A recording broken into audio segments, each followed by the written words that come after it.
Notícias falsas, fake news. O que são, para onde vão, de que se alimentam, como surgiram, enfim. Notícias falsas, o tema do momento. Então vamos falar um pouquinho sobre as tais das fake news e esclarecer alguns pontos que eu acho que são bem pertinentes, ainda mais em período eleitoral. Então, primeiro de tudo, o que vem a ser uma notícia falsa, né? O que caracteriza uma fake news? Às vezes, uma notícia falsa, ela surge de uma inocência, de verdade. Ela surge de falta de conhecimento, de uma interpretação errada de alguma situação. Aí a pessoa passa a espalhar a ideia dela como se fosse o fato concreto, né? Mas é apenas uma opinião. Só que muitas vezes notícias falsas elas são propositais. Elas são criadas com um propósito, elas têm uma função e elas são disseminadas buscando causar determinado efeito.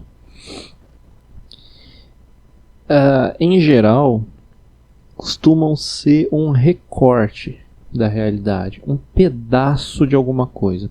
Então você pega uma frase, por exemplo, e tira de toda uma situação, de toda uma contextualização e faz parecer que aquilo tá dizendo tal coisa. Eu coloquei o Bolsonaro na capa porque o Bolsonaro ele é o rei da notícia falsa. Ele usa muito desse recurso e eu acredito que as pessoas elas não são vítimas das notícias falsas do Bolsonaro. Eu penso que elas acreditam porque querem. Elas querem acreditar naquilo. Agora porque eu não sei, tem uma coisa aí de conveniência e tudo mais. Mas o que o Bolsonaro fez? Em uma das transmissões ao vivo dele, ele diz que a OMS, que é a Organização Mundial da Saúde, deixou de recomendar isolamento social para a prevenção da Covid-19. Vejam só vocês. Por que isso caracteriza uma notícia falsa? Uma fake news? Porque ele tirou uma frase que tem uma série de outras frases subsequentes que mudam completamente o sentido do que foi dito. Então, de fato, a Organização Mundial da Saúde disse aquilo, mas não só aquilo. Ele cantou a bola nessa transmissão, falou, não, eu acho que eu vou pro OMS, porque eu acertei todos os palpites falando de cloroquina, enfim, o Bolsonaro ele me dá uma preguiça, mas vamos lá. O que a OMS falou? Que não recomenda isolamento social como medida única para prevenção da Covid-19. Ou seja, aliado ao isolamento social, né, e isso tem lá na declaração da OMS, devem vir também medidas sanitárias, que tem aí medidas de saneamento, as pessoas terem água encanada, terem condição de lavar as mãos, né, e medidas como o uso de máscara, né. Mas aí o que o nosso excelentíssimo presidente faz? Ele pega um pedaço, o pedaço que lhe parece conveniente e que de alguma maneira ele consegue usar para afirmar, para se reafirmar. É uma vergonha. Mas vamos falar um pouquinho de origem. Como que as notícias falsas elas se propagam? Como que elas ganham o mundo? E quem começou esse negócio de notícia falsa? Esse negócio de fake news ele já existe há muito tempo, né? a notícia falsa ela é uma forma aprimorada de fofoca. E fofoca é uma coisa de muito tempo atrás. A Mara Luque, ela fala, por exemplo, que a loira do banheiro era uma fake news da época, né? Era uma fofoquinha. Mas o que realmente alimenta uma notícia falsa, e eu acredito que quem começou esse problema foi o Twitter, que eu acho que o Twitter é uma rede social absolutamente desprezível. É um circo Twitter que as pessoas vão lá pra... Enfim, vai pro Twitter quem quer uma confusão. Quer arrumar briga, quem quer falar coisa que não deve, vai pro Twitter. Porque o Twitter é porta de bordel. Só que qual que é a questão? O Twitter ele limita a informação que você pode colocar lá, né? Tantos caracteres. E isso fez com que as pessoas criassem o costume de se guiar por frases curtas. Então quando ela vê alguma coisa no Twitter ou recebe alguma coisa no WhatsApp, ela recebeu, sei lá, o link de uma notícia. O que ela vai fazer?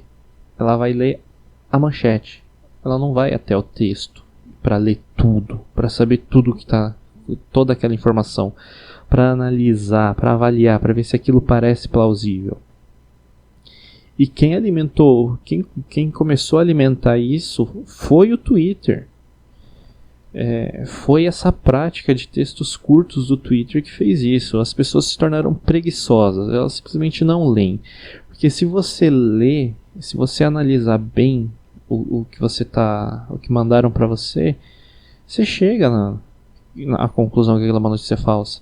Sabe, um absurdo que correu na internet há um tempo atrás, dita por quem depois você procura aí, mas foi que a Pepsi estava usando células de feto abortado como adoçante. Misericórdia. Isso não faz o menor sentido. Não tem qualquer lógica nisso. Primeiro porque o que são fetos? São pessoas, né? São pessoinhas. Passa por alguém na rua e dá uma lambida nela e vê se é doce. Vê se é docinho. Sabe? Enfim. As pessoas estão... Parece que essa preguiça de ler, essa preguiça de buscar informação, está imbecilizando as pessoas. Aquela figura da tia do Zap, né? Que recebe tudo e repassa tudo. Mas tudo bem. Como que a gente evita cair numa notícia falsa e acreditar em besteira? Primeiro de tudo é buscar informação, e nunca de um lugar só. Porque, de preferência, nas fontes da imprensa regulamentada. Porque hoje em dia a gente tem muito blogueirinho, enfim, gente que se diz jornalista, que se diz um monte de coisa, mas enfim, nunca nem pegou um livro para ler de nada. E que fica soltando informações e que muitas vezes são pessoas que estão distorcendo a informação para atender algum propósito, que também caracteriza uma notícia falsa. E ficam papagaiando essas besteiras por aí. Então, primeiro de tudo, você precisa buscar informação em mais de uma fonte. E por que eu falo buscar da imprensa regulamentada? Porque a imprensa, ela tem um órgão regulador e tudo que sai na imprensa é assinado. Você sabe quem está falando o quê. Vai lá, nome e sobrenome. E a imprensa, ela toma muito cuidado com o que ela vai publicar. Porque se escrever besteira, vai parar na justiça. Se for parar na justiça, vai perder dinheiro. São empresas, precisa ganhar dinheiro, né? Então é uma lógica simples, que se você entender, você vai ver. É claro que a imprensa, os veículos de imprensa, eles escolhem sobre o que vão falar, porque é impossível você cobrir tudo. É impossível você falar sobre tudo. Mas quando você tem veículos de imprensa que seguem uma agenda política, por exemplo, a tendência que elas têm ainda é de não inventar, de não criar, mas de omitir determinadas coisas. Então, ao invés de dar foco para uma informação, dá foco na outra. Mas ainda assim não vão inventar. Porque se inventarem e isso for parar na justiça, vão perder, vão sofrer sanções financeiras terríveis. Se falar X de um fulano e aquilo nunca aconteceu, o fulano tem direito a ser indenizado. Então, é muito simples. É isso que leva a gente a poder acreditar na imprensa. Mas mesmo assim, você busca informação de fontes diversas. E avalia se aquilo que você está lendo não é muito escabroso. Tipo esse negócio da Pepsi usar feto como adoçante. Que tem unicórnios na lua. Que tem um bule rodando em volta da Terra. Eu não lembro de quem foi esse exemplo. Caramba, eu esqueci.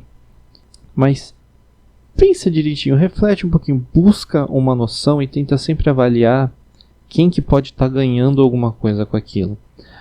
A imprensa ganha divulgando fatos, coisas que de fato aconteceram. Mas e membros políticos e pessoas envolvidas com criminalidade? Será que eles ganham mais com notícias verdadeiras ou com notícias falsas? Ou com coisas inventadas ou com contextos distorcidos? Fica aí uma questão para você pensar com muito cuidado, com muito carinho.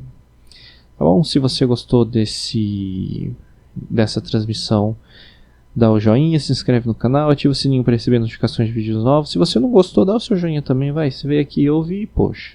E eu espero muito ver você num próximo assunto. Tchau, tchau.